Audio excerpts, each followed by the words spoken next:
Hello and welcome to the podcast. My name's Paul Lowery. I'm a partner at Boyes Turner and I'm head of the Wills, Trusts and Probate team. In this episode, I want to talk about people who are sole directors and shareholders of a private limited company and what happens to the shares in that company when they die. So with me to talk about this is Sophie Payne, who's a senior associate in Boyes Turner corporate team. Hi, Sophie. Hi, Paul. So if I could start by asking you, Sophie, if I've got a client who's a sole director and shareholder of a private limited company, what's going to happen to their shares when they die? So, Paul, the transmission of an individual shareholding on death is governed by a company's Articles of Association, which is the primary governing document of a company. Some companies will have an express provision in their articles as to what will happen to the shares upon death, but many won't. So you therefore have to look at the default rules which will apply in the absence of anything specific in a company's articles. So if you have a company incorporated after the 1st of October 2009, it will most likely have adopted the Model Articles 2008 as their default rules, whereas companies incorporated before that date will most likely have adopted what's called Table A 1985 or even Table A 1948 as their default rules. In the event of death, your estate will be administered either by executors if you have a will or administrators if you've died without a will, collectively called your personal representatives. Table A 1985 and the Model Articles 2008 both allow the personal representatives of a shareholder who has died to either elect to be registered as the holder of the shares or to direct the transfer of shares to another, for example, the beneficiaries of the deceased's will. The personal representatives have to provide evidence that they are beneficially entitled to the shares, and this is usually in the form of a grant of probate. However, the stumbling block here is that the company must then have directors to approve registration of the transfer of shares to the personal representatives or to the beneficiaries, depending on the election made by the PRs. Where there was a sole director shareholder who has subsequently died, there obviously won't be any directors to approve registration of shares upon their death.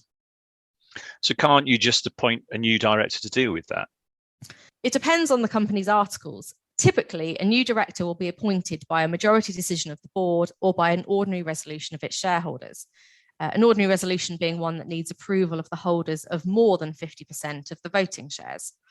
Unfortunately, whilst the PRs are beneficially entitled to the deceased shares, they're not entitled to exercise the right to vote until such time as they've been registered as the legal holder of such shares. And they can't be registered as the legal holder of such shares without a director. So there's a clear catch-22 where there's a sole director shareholder who has died.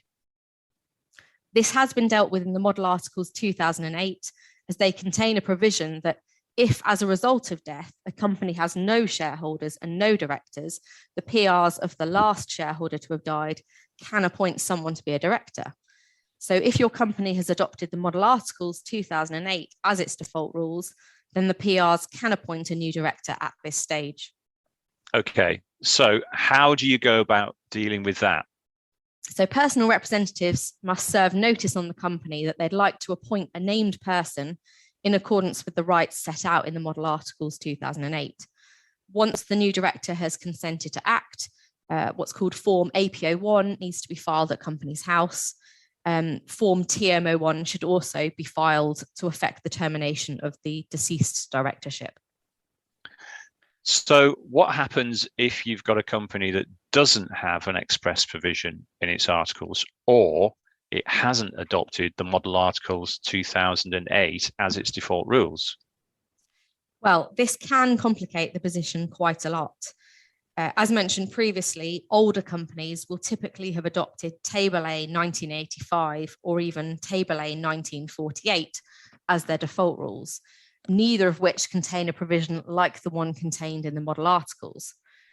We don't come across many companies with Table A 1948, so we'll concentrate on the process that has to be navigated under Table A 1985 for the purposes of this episode. As mentioned earlier, a new director cannot be appointed by the PRs until they have been registered as the legal holder of the shares, and the PRs cannot be registered as the legal holder of the shares unless there's a director to approve registration of the transfer of shares to them. Unfortunately, we've had a number of clients in recent years who have passed away rather suddenly and ended up in this situation. The only way to resolve this was to make an application to court to rectify the company's register of members.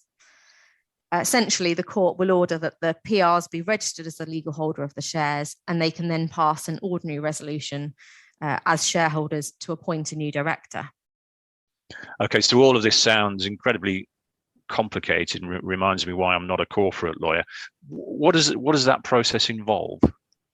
So this work actually needs to be undertaken by litigation specialists in our dispute resolution team with support from the corporate group to prepare the necessary corporate documents that will need to accompany the court application. To summarise the process, proceedings will have to be issued in the company's division of the High Court. It's largely procedural and no oral evidence needs to be given. However, a witness statement must be provided in support of the application, which would need to contain details of the deceased death, the circumstances surrounding the legal setup of the company, and explaining why the order is required. Documentary evidence confirming the willingness of a new director to be appointed as such will also have to be produced, as does the proposed shareholder resolution approving appointment of the new director. Once proceedings have been issued, the matter will then be listed for a hearing. And at that hearing, the court will hopefully make an order that the PRs be written up in the company's register of members as the legal holder of the shares. In addition, the order should authorise the appointment of a new director by way of written resolution of the PRs in their capacity as shareholders of the company. So how long will all this process take? So as a general guideline, it's likely to be at least 3 months before a matter is heard after proceedings are issued. It will then obviously also be necessary to wait for receipt of the sealed order, although typically these are received within a few days of the hearing itself. So all of this process, I imagine, is quite expensive, and it sounds like it could create all kinds of problems as a result of the likely timescale it's going to take to appoint a new director, particularly if you've got an ongoing business with employees who need to be paid. Yes, the litigation can be expensive, and if there are no monies immediately available within the estate, then the PRs would need to fund the action personally, although this would be repayable as an estate expense upon administration of the estate. As you've mentioned, Paul, the delay can also cause problems in terms of the day-to-day running of the company, which will most likely come to a halt without directors to make decisions and act on behalf of the company. Okay, so it's a nightmare situation. What can we do to protect against this? Well, there are a couple of ways to avoid this situation.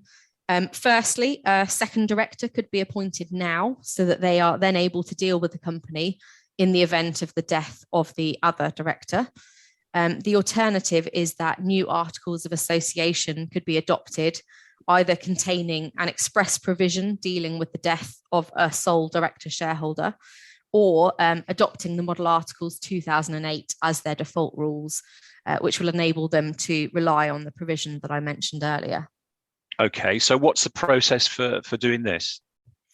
So where we've been instructed in connection with this process, we would start by reviewing the company's existing articles, and we may make some other suggestions in terms of additional provisions that you may wish to include. But if there's a sole director shareholder, they're likely to need only very simple articles, and we would therefore suggest either amending the existing articles to refer to the adoption of the model articles, or adopt our standard short form articles, which are those that we would typically incorporate new companies with. Once the client's happy with the form of articles, it will then simply be necessary to hold a board meeting and to pass a special resolution of the shareholders. A special resolution's one that needs the approval of the holders of not less than 75% of the voting shares. We would then need to file a copy of that shareholder resolution together with a copy of the new articles at Companies House. And is this going to cost less than the procedure you described earlier in making the application to court? In the long run, yes.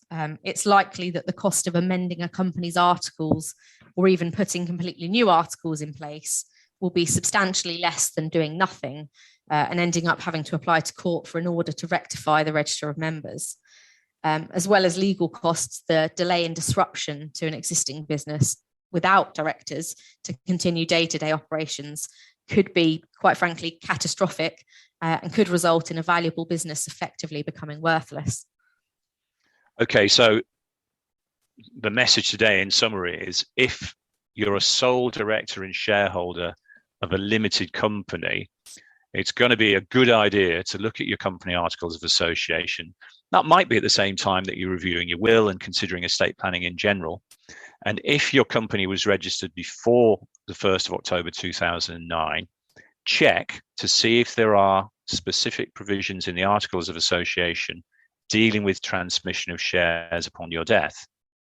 If there aren't, and your company is covered by the old Table A 1985 Articles of Association, then you should be speaking to our corporate team, have those articles reviewed, and avoid the upset, expense, and delay that the lack of a specific provision in the Articles of Association can cause if you were to die whilst you're a sole director and shareholder of a private limited company.